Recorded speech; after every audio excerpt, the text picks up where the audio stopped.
जियो और एयरटेल काफ़ी धांधली करता है ग्राहकों को लूटने का काम एक स्कैम के तौर पे।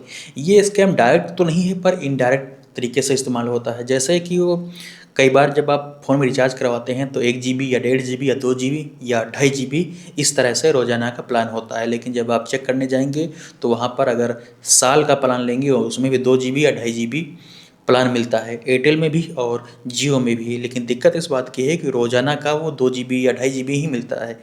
कंपनियां अगर चाहें तो कस्टमर को प्रॉपर एकदम से पूरा डाटा दे सकती हैं, जबकि आप जब रिचार्ज कराने जाएंगे तो वहाँ शो करता है पूरा डाटा, यानी मंथली का जो डाटा पूरा होता है वो शो करेगा अगर रिचार्ज करा रहे हैं।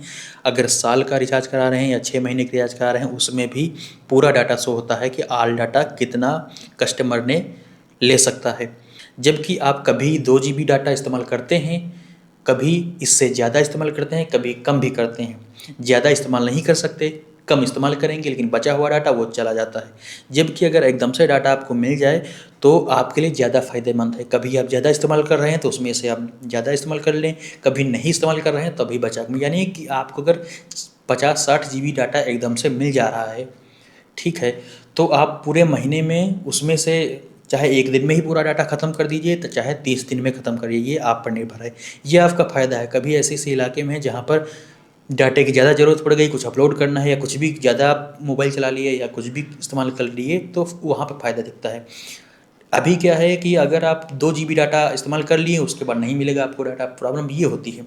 जबकि कंपनियाँ दिखाती हैं कि आपको एकदम से डाटा मिल जा रहा है। डायरेक्ट स्कैम होंगे तो ज़ाहिर सी बात है सरकार या कोर्ट पर ये बात पहुंच जाएगी, लेकिन इनडायरेक्ट है तो कोर्ट के कानून के भी चंगुल से ये सब कंपनियां निकल जाती हैं।